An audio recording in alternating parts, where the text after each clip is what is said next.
All right, I think we're on. Good afternoon. We're on Sunday here today, number 13 of Larry and Al Search for Truth. So we're here to meet and talk a little bit. We've been talking about a lot of things on and off. Got a few things that I wanted to bring up, and but we'll kind of get to them as we go along. I know you've asked me, Alton, about what topics and that kind of thing, and there was one that just keeps kind of popping in my head. And I mentioned it to you kind of off the camera, so to speak, about optimism. And so I have a quote about optimism. Then I just kind of wanted to ask you again, and then just make a comment beforehand, and then ask you the question about optimism. But um, and then I have some thoughts about optimism as far as how it relates to us as we were long-term uh, correctional educators and working with students that were considered and labeled as at-risk students. But optimism is a mental attitude characterized by hope and confidence in success and a positive future. And for a comment about that, I kind of think that was the foundation of our teaching, and I think it should be for all teachers, all educators, is that you try to instill optimism in your students, and you try to encourage them to be successful and prepare them for that. But anyway, back to my question to you, and I had asked you a while back about optimism and what your thoughts were on optimism, and you said that you'd seen a lot, and so we kind of left it at that. So I kind of wanted to ask you about that and see if you were willing to talk a little bit about optimism and your feelings about it. Well, I have to go back to where it all started for me when I was a little kid in San Diego. And until I was 10 years old, I knew nothing of the outside world. My world was San Diego, my mother and my father and my dad. And I was in seventh heaven. I didn't even know anything about the issues of the day, this, that, or the other. Then at 10 years old, we leave San Diego, and the first place we dropped into was Compton, California. I went to El Segundo Elementary School, and we lived on Piru Street. And then we stayed there for until about February or March. Then we left there, and we went up to Oakland, and we stayed with my cousins a little bit. I went to Highland Elementary School, and that was in the fourth grade. Okay, in then fourth grade, fifth grade, I went to Cole Elementary School in Oakland, and then half of the sixth grade, I left there and went to Longfellow Elementary School in Berkeley and graduated from the sixth grade to the seventh grade. Okay, and then I went to Willard Junior High School in the seventh grade. Went to Claremont Junior High School in the seventh grade, and at the end of the seventh grade, I went to Burbank Junior High School. Okay, I had issues all going through there, but I had a chance to finish the eighth and ninth grade, and then I graduated from there and went to Berkeley High, and then I was at the Berkeley High for one semester, and then I went to McClymonds. Okay, then I eventually went on and graduated from there. And think about all those different changes I went through going through that time, and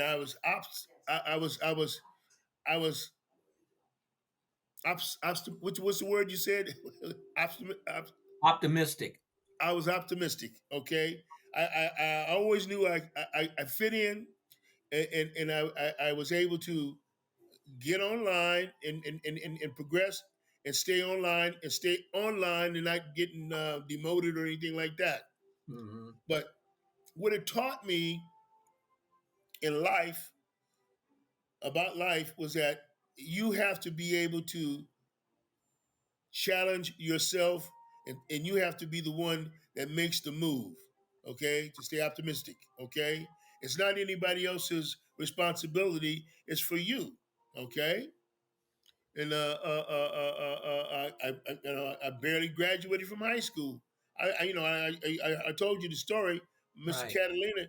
He gave me a D minus minus minus minus. Okay, Hmm. and he saw something in me that says, you need to graduate. Okay, and that I didn't take it as a negative. I took it as an opportunity to go forward.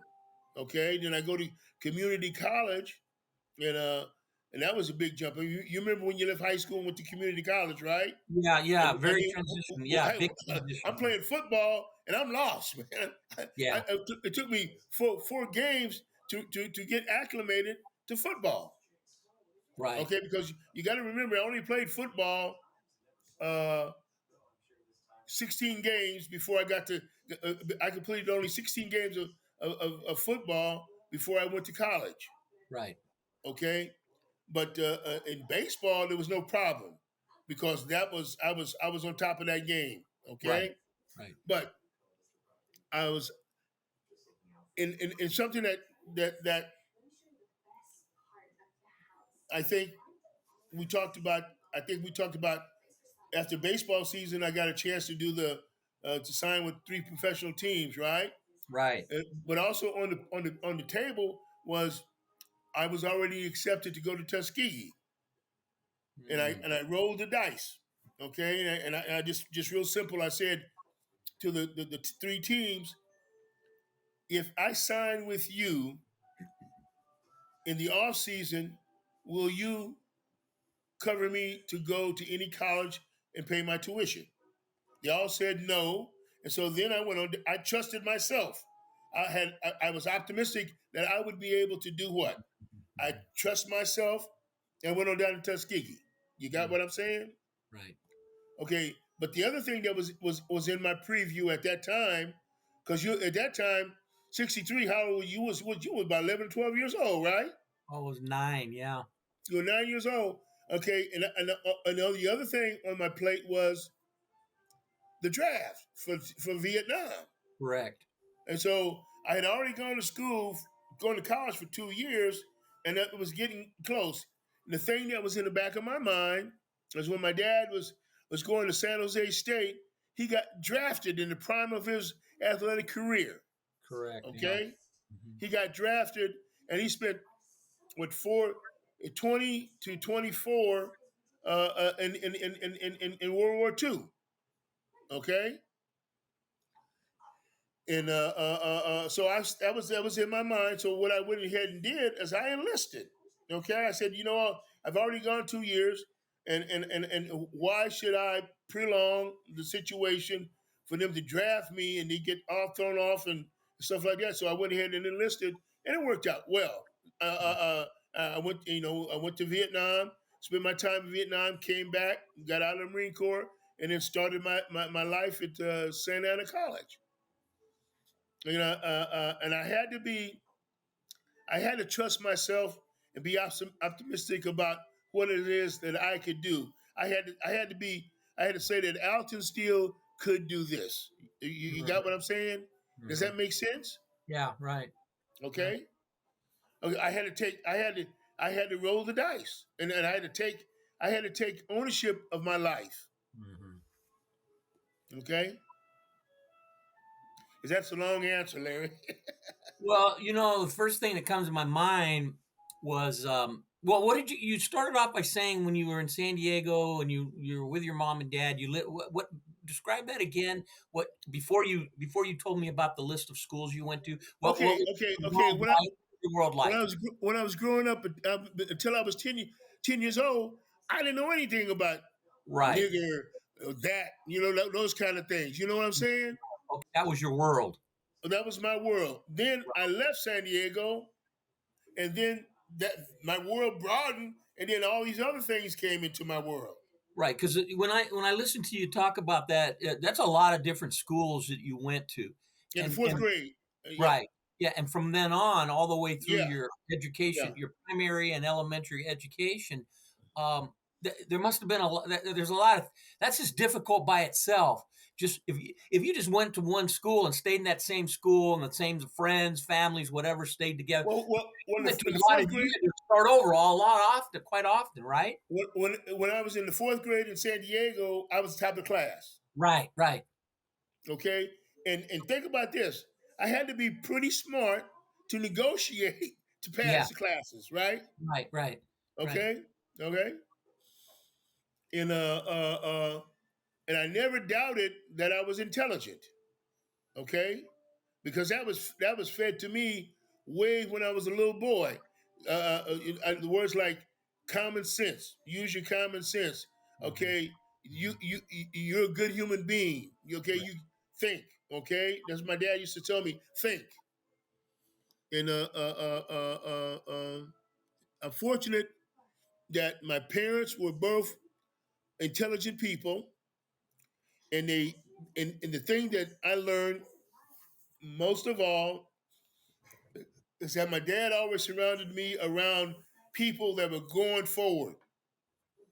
You got what I'm saying? They were always going You surrounded forward. yourself with people. He Yeah. encouraged you to surround Okay. yourself with people like Yeah. that. Uh-huh. He always put me in a situation where I was going around people that were going forward, not necessarily black people. You got what I'm saying? Okay. I had my universe was not all black. My Hmm. universe was back in the day diverse. Right, Okay, right. I had common denominators with a whole variety of human beings, Hmm. Hmm. and that's the way I try to raise my children. Okay, I mean, when I think about my adult life and I think about the friends that I have that are black, there's only two of my cousins, three of my cousins that I have four of my cousins that I have a strong relationship with in terms of being able to communicate on an intellectual level. Okay, and we talk like you and I talk. Hmm. Okay, and then Hmm. the rest of my friends are either Hispanic or Caucasian. Okay, Hmm. Hmm. and I what you value, you learn in life, you value the individual, and you have to be able to have a intellectual platform or foundation to be able to talk to people. Okay, Hmm. like you and I talk. We've been talking for 30 years, and we don't talk in a racial overtep. You know what I'm saying? We Right. talk as human beings, one human being to another human being, Hmm. and we have some obvious differences. You're white, I'm black. Okay, Right. but Right. that's not the thing that we use in terms of how we interact with each other. Hmm. You see, Right. there may be a couple of twists, like I mentioned you to the other day, that where you live at, I'm not going to come out there and visit you because I don't want. Okay, pay attention to what I'm saying. I don't want to put you at risk. Hmm. You got what I'm saying? Yes. Okay, I mean, I have to be cognizant of the world. Okay, I mean, there's nothing negative about you, but I'm looking at the climate of the time, Uh-huh. and that's scary. That's really scary. About you're thinking about. It's just like driving a car. What did they tell you about driving a car? You drive defensively, right? Right.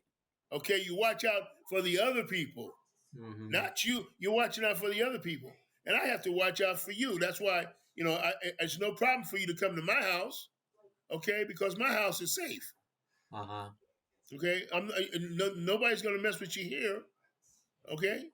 But Hmm. but out there where there's not many of my kind of people, okay? People will question why. You understand what I'm saying? Hmm. Why are you dealing with that guy? Okay, who is he to you? And Hmm. you don't have to. You shouldn't even have to answer that kind of question. Right. You Exactly. got what I'm saying? Yeah. So But this is but this is the thing that we have to be aware of. This is the tenet of the day. This is the time that we're living in, and it takes me all the way back to when I was a little boy. Yeah. Okay, and that was a time back in the day. That was the time I was living in when I was a little boy, and now I'm almost 80 years old. And guess what? It's come full circle again. Right. And a lot of times, we talk, and you mentioned about McCarthyism and the times of Yeah. Joseph McCarthy. So tell me a little bit about that again in the comparison to those times and what was going on then and what's going on now, for example. Okay. McCarthy I think he was a senator from Minnesota or Wisconsin, or one of those places, Hmm. and he just like just like Donald Trump today says the word, just like when Trump said to Obama, "You're not a citizen of the United States. Uh-huh. Prove it." Hmm. Okay, and every time he tried to prove it, he says, "Oh no, no, oh no, oh no, oh no, oh no. We want to see your birth certificate. We want to do this and that." So what Hmm. McCarthy was doing by innuendo, he was calling people Reds or Russian sympathizers. Okay, Communism. isn't that amazing? And Yeah. back then they were calling them Russian sympathizers, and today the Republican Party has become Russian allies. Isn't Hmm. that amazing? Hmm. You see, Yeah. but Right. but back then it broke up a lot of people. Okay, when you're young, when I remember when I was at uh, uh, Oakland City College, the first day I was there, guess who I heard speak? Huey P. Newton. Okay, Right. okay. Did that make me a Black Panther? He Yeah. spoke at lunchtime. Hmm. Okay, did that make me a Black Panther because I heard him speak on campus? So is it considered guilt by association then? Yeah, you see what I'm saying? Hmm. Okay, but I didn't. I listened to it, and the point I got from what he said was we're talking about uh, uh, black identity back then in the educational process. Hmm. Okay, Hmm. and it made sense. Black studies and that kind of thing. Right. But McCarthyism is no different than what those guys are doing about the impeachment of Joe Biden right now. And we got the receipts. We got the receipts. We got this. We got that. And every person that they've got brought in has rebuked what they said, and they still ain't giving up. Okay, and that's Right. what McCarthyism was like until that, and it was at the general. He came to he called this general to speak, and the general said, "Do you have no shame?" And that Right. and that broke it down. And you think about what the Republican Party is doing today, they have no shame. Okay, they have no shame. They just keep on. We got it. We have to do this. We have to get. We have to do this. And they'll lie, steal, and cheat to get their narrative across, so that the people will believe that they're doing something. They have not. They have not done anything as far as bills or anything in the Congress, because these guys spent almost 3 years trying to impeach Joe Biden. Hmm. Okay, that's the parallel between McCarthyism and what they're doing today, in my mind. Okay. Okay, somebody who used to watch the hearings on TV, black and white TV, back Black in the and white. day. Right. Right. It was on TV. Right. Okay, You'd have to go to the archives to find that now. The yeah, microfiche. and Go to and, the and the curious thing, and the line that goes between McCarthyism and Trumpism today, is that the lawyer that was McCarthy's lawyer was Trump's lawyer that told that this is why Trump never admits he's ever done anything wrong, or he doesn't. He does. He never loses because he uses the system. He uses the system to create his narrative that he has done nothing wrong. Mhm. Okay. Think about this. He had enough money to put stuff in court that by time it just didn't become effective no more. Nothing Mhm. happened. You got what I'm saying? Yeah. Okay. And look what he's doing now. He's spending all the money from the Republican Party for his legal fees, Mhm. and that's against that's against the law. But anyway, Mhm. I hope I answered that question for you. You did. So, I kind of want to go back a little bit to what we started off about optimism. And so Okay. and we've talked about that, and you talked about some of your your developmental years, your growing up in school.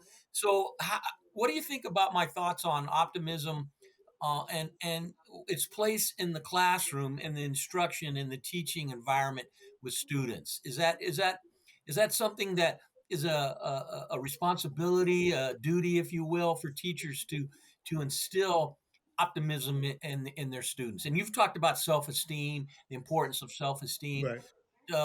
What's your thoughts on the concept of optimism and its role in developing and our helping our students grow?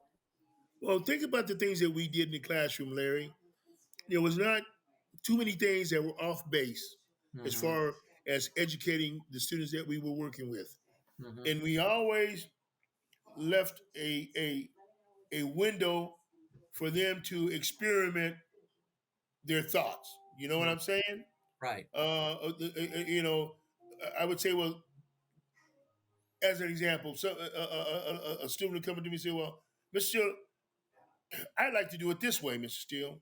This is the way I think it should be done. And I say, okay. And you do the same thing. Okay, let's try it your way. Let's see how it works for you. And then after you do it your way, then we'll do it my way. And then we'll compare the ones that's best for you. Hmm. Okay? And it was never, I don't think we ever did my way and the highway kind of thing. You know what I'm saying? Right. Oh, Okay? that's important. So we've talked about that many times in our podcast about the relationship we had with students and developing that trust and confidence in each other. And so you had to be open to that to allow students to kind of But, experiment. And sometimes they made mistakes and it didn't work out.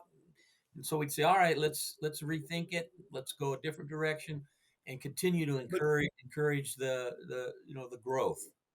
but we had, but the important thing was we had to let them realize their steps that they're taking to go forward. Okay, because you've heard me say many times you can't tell grown folks what to do. And think about when you have the kind of kids that we were dealing with who were living not the conventional lives Right. that the regular students were doing, but they're living lives that were a little bit different. And Hmm. what did we have to do? We had to be able to accommodate the difference Right. and incorporate the difference in what we were doing so that the student would be able to have a creditable experience. Hmm. Okay? Credible. I like that. Credible. A credible A experience. credible experience, I right. like. Yeah. That's very good. That's And, very. and, and, and, and, and we always had to keep the door open. Okay? Because when you close the door, think about this. Think about our children, and you have the little bitties now, okay? And when you close the door, okay, how do you open it up again? Well, the whole truth is, yeah, you keep it open. You always try to You got keep it you open. got to keep the door open, Hmm. okay? Because once you close the door, okay, it's going to take a whole lot of effort to open it up again. Right. Okay, Right. and I think that's one of the one of the things that we did very very well. We never, even though sometimes a kid would step aside around or whatever, but we always gave them an opportunity to get back in the middle. Okay. Right. Yeah. That's what I always felt. Kind of like the saying that that we always left the light on. They could always Yeah, come back. always left the light on so they could come in Right. out of the always come they can always come in out of the dark. Out of the dark, right? So that was a way that again we developed that relationship with them, and I was always amazed. And I may have mentioned this before, but I was always amazed working with you, the number of students, and then later the parents, or these students became parents, or the parents of your students would come back and say, look, my son, my daughter, they're having a problem. Is it all right? Can they come back? Can they come back to school? They need some help. And there was just always the door was always open, and people would always appear, and they were asking for help, and they came with you to help their son or daughter, or even to come back and thank you for what you had done. And I was always amazed with that, and always proud of being a part of that. So I think that the truth is in the pudding, as they say, and the truth was in the actions of these people. And so as we get ready to kind of wrap this one up, again we remind that we're Larry and Al search for truth. So some of the things you were saying earlier in this podcast, it's not necessarily what other people may or may not believe, but it's what you've discovered, what I've discovered, what we've learned about, and we continue to search for that truth about how we got to where we got, and how we have our philosophy or our outlook on life, our experiences. Because I relate a lot to what you talked about.